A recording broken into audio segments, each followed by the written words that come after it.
Welcome to the TTIEPOD, where we are still taking over events for 2026. Now we are still in Angola. We're at FILDA 2026, which is an international feira. See, now I'm thinking in Portuguese and not English.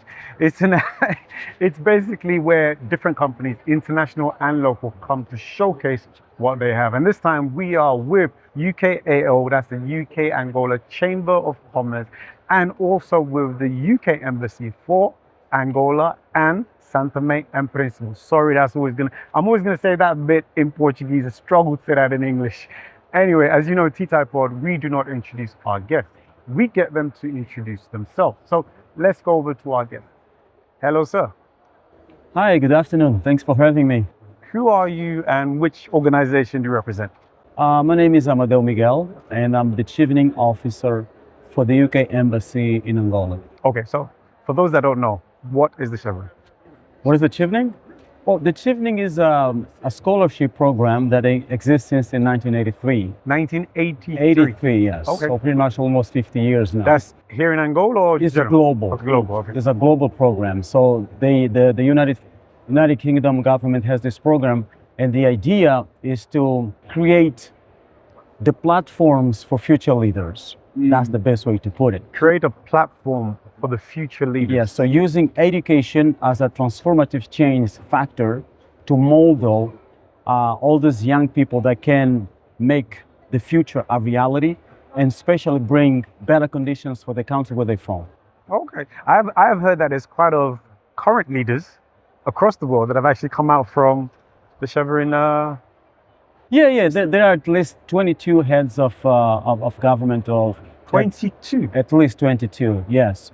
That's why Chevening is very interesting when you start to know more about the program, because for the people who are part of alumni, it has created them the social mobility.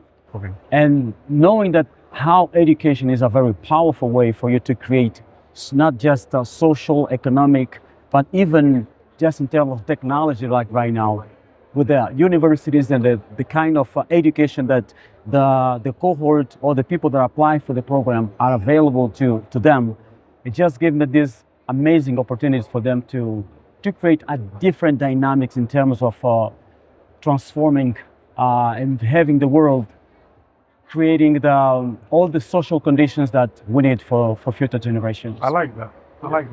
In terms of Angola, how long has the Angolan program been going on? Because I know you said the original was 1983, yes, right?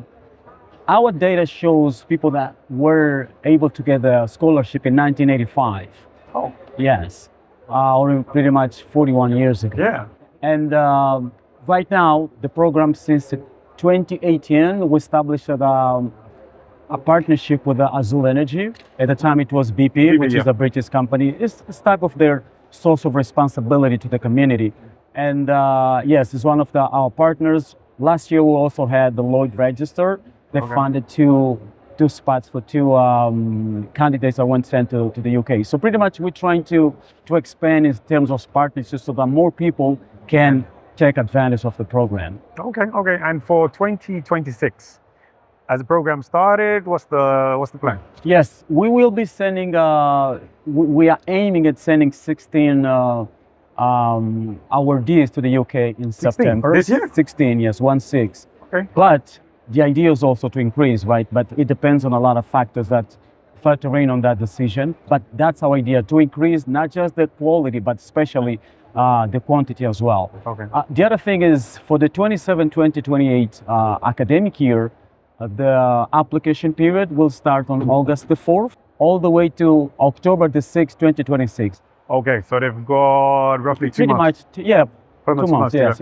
Okay, so if anyone is interested, they can go on the website, get all the information, apply. Yes, the website is www.chevening.org, and the main items for you to consider a candidate is to be an Angolan national or STP for that matter, because we also take STP citizen. The UK Embassy in Angola is also for STP, so there is no age limit.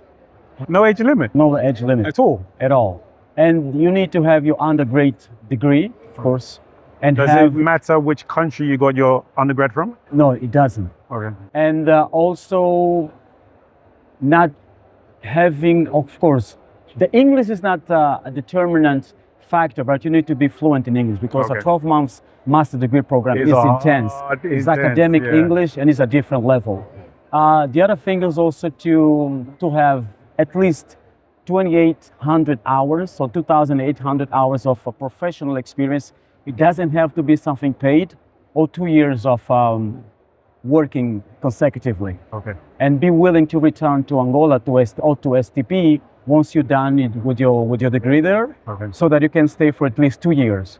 It's part of your compromise, the undertaking that you take with the UK government. Okay, so they apply for the scholarship, they get the scholarship.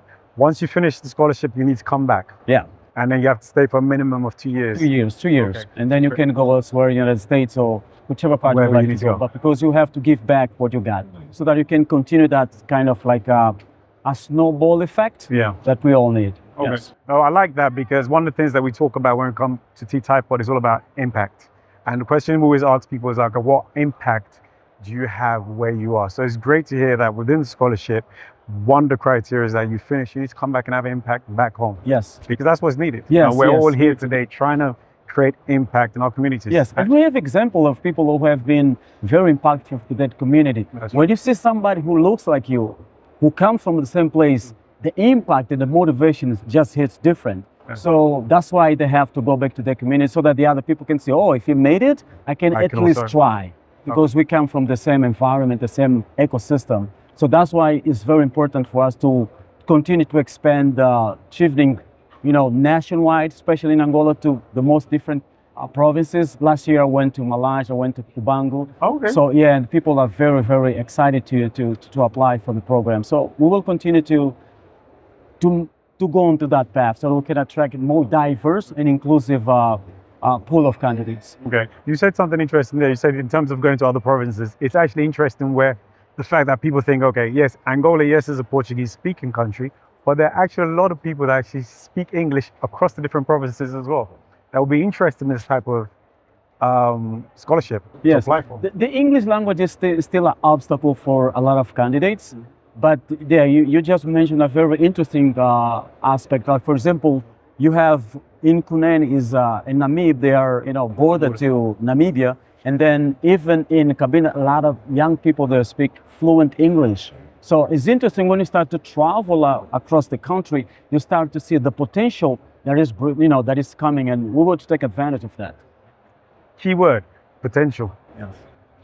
Potential. There you go. That's the keyword we're leaving here. It's all about potential. So if you are interested in taking that next step forward for scholarship, for your education, for your experience outside, why don't you reach out? Again, we're going to put full details once this is released. So keep on watching the space. And that's from, let's get it out again. That's from the 4th of August to 4th of August to 6th of October, 2026. Okay. And we'll put in the website as well there.